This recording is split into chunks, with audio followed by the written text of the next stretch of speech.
We now know what Collingwood has offered Jack Silvagni to play in the black and white stripes and end decades of the Silvagni name at Carlton. Let's talk about it.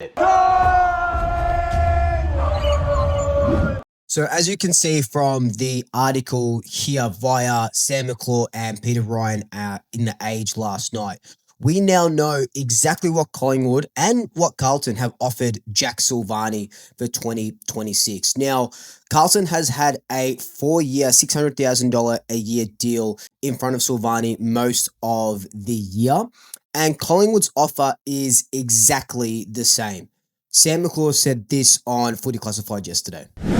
So it's a 4-year deal, which is essentially the almost identical deal to what he's been offered at Carlton. Now, the money might be slightly more, but both offers are in the mid-600s per season. Both 4-year deals, so no trigger for a fifth, which we thought may have been the case. If he was to leave Carlton and play for Collingwood next year, it wouldn't be about the money. So that paints a reasonably dark picture about, I guess, the frustrations in the playing group at Carlton right now. Now, you're probably thinking, Sam McClure, he's, barely ever right and all this, like, why would I believe him and all this sort of stuff? And that's fair enough because I feel the same way. But when you see here that, according to 2 industry sources familiar with the offer who spoke on the condition of anonymity to discuss contracts. So it's not like Sam McClure is pulling this number out of his backside. He's spoken to people who are familiar with the offer. So either Collingwood people or Carlton people or friends of Silvagni or someone like that. And remember, McClure is an avid Carlton supporter, so he wouldn't want to see Silvagni leave. But he's reporting it. So that's the interesting part.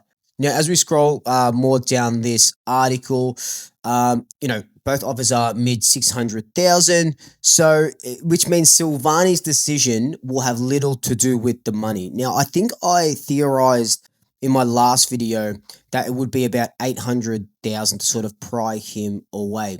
The fact that it's only 600 to 650,000, both on a 4-year deal, tells me that he doesn't want to play at Carlton anymore. Or that's what it's sort of saying to me. If he hasn't signed and, if he's umming and ahhing about the prospect of going and it's the same money, like if you were Carlton through and through, which he is, you would think, he would sign that contract straight away, right? It's not like Collingwood are offering him 400,000 more, 200,000 more, not even $50,000 more. It seems to be the exact same deal, pretty much. So what he's going to is think about, I don't know how much Dan Houston sort of plays a part with him being, old mates and stuff like that. But it's, do I want to play finals again? Do I want to be a part of another rebuild at Carlton? I've been a part of 1,000 rebuilds at Carlton.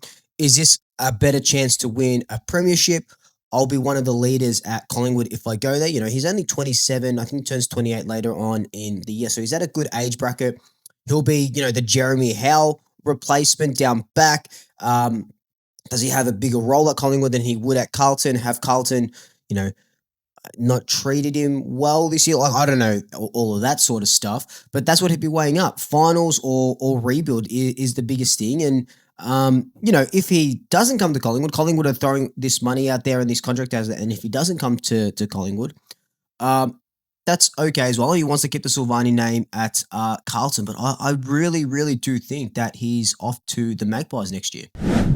If you keep looking down this article, it says Silvagni may attract more bidders than Collingwood before the October trade period. So, I was going to say a club like St Kilda, but St Kilda got their hands tied at the moment. They've got Lee Galea as well, coming through on millions and millions of dollars. So, it could be someone like the Doggies looking for defense down back, a Sydney looking for defenders. So it could really be anyone at 600 to 700,000. You're getting a bargain for a pretty proven defender this year. And I know he's only stayed down this year as a defender, and he did his ACL last year, so he's out all of last year. But what he's been able to do as a bona fide defender this year, I thought, it's really second to none in the competition for players transitioning into a defensive role who haven't really, held that role down for so long before. So that's why I'm sort of really, really keen on him. And you look through the comment section of my Instagram post, the AFL footy, whoever's posting about it. And Collingwood supporters don't want this. Like, most Collingwood supporters don't want this at all. And I think it's because of the Carlton to Collingwood thing. They can't put that sort of bias and hatred away. And that's fair enough. But I'm in the business of wanting Collingwood to improve year on year on year. And the way to do that for free is unrestricted free agents. And we're going to the draft this year. We're going to pick up at least 4 kids. You've got Saxena, McCarthy, McGuan. You could be looking at Doug Kerr as well. You could be looking at Oscar Loney, and we need picks for those players, right? I would love to sit here and say, we're going after Petrarca, but it's going to cost us 2 first-round picks, and at a player, we don't have first-round picks. We're not going to get any big names like that. It'll be off the unrestricted free agency list. And Silvagni is literally the biggest name on that list at the moment. I've said openly many times about openly looking at for free agents.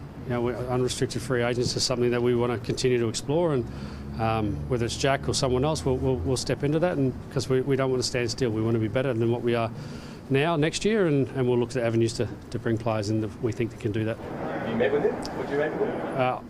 I would meet with Jack, yeah, if that was something that was important to us. Another interesting tidbit in this article is where it says multiple sources at clubs and those close to Silvagni suggested it was unlikely he and Carlton would be able to mend their relationship and extend their time at the Blues into 2026. Several senior players have expressed their frustration at what they believe is a wasted season, and morale is low as they prepare to fly to Perth this week to take on finals contender Fremantle at Optus Stadium on Sunday. So that's just another thing where it sort of just tells me that obviously we know that there's all this unrest at Carlton. I really don't know what they mean by he and Carlton would be. It suggested it was unlikely he and Carlton would be able to mend their relationship and extend his time into. I thought they had a pretty good relationship. Maybe it's got something to do with injury management.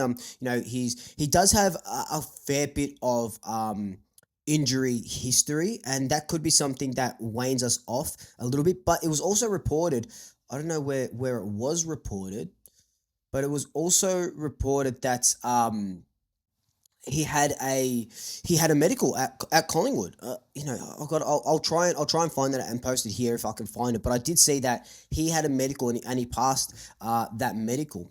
And yeah, so that would probably be the only thing that turns Collingwood off if something happens with his injury history. And I know that's what's turning off a lot of Collingwood supporters as well. Just that whole injury history there. Like it says here, may not add. So he's played 228 games for Carlton and may not add to that tally given he has a rehabilitating a groin injury. So he's probably played his last game for the Blues. Given the nature of his injury and the fact that Carlton will not play finals, it's conceivable he won't play in the Navy number 1 jersey again. He missed the 2024 season after rupturing his ACL during a preseason training session.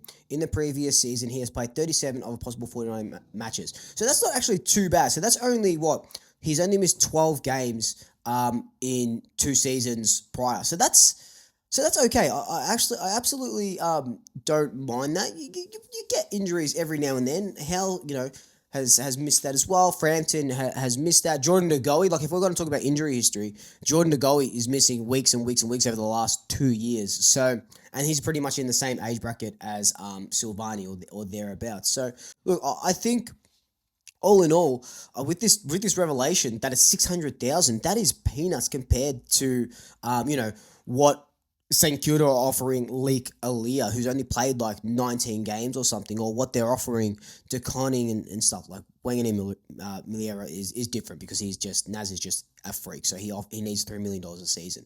But when you think about at the end of 2022, so start of 2023 pretty much, when we were going for Dan McStay came over on $650,000 as a free agent, and Collingwood supporters were up in arms. That's too much, and everyone on the AFL was that's so much. That's so much.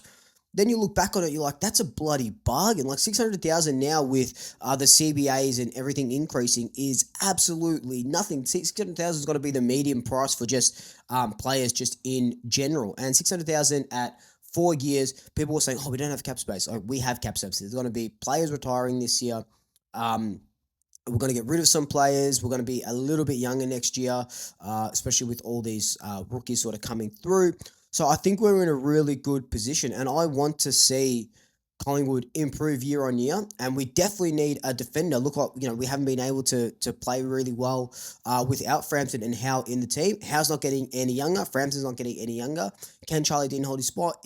Can Ruth McGuinness hold his spot? So I think Jack Silvagni is a no-brainer. But I want to come on here and update you on just that news that I saw last night. Let me know your thoughts. Is Jack Silvagni a good fit for the Pies? All in the comments down below. But until then, like, comment, subscribe, tell your family, tell your friends, tell your pets, and until next time, double shackers, I'll swoop you later.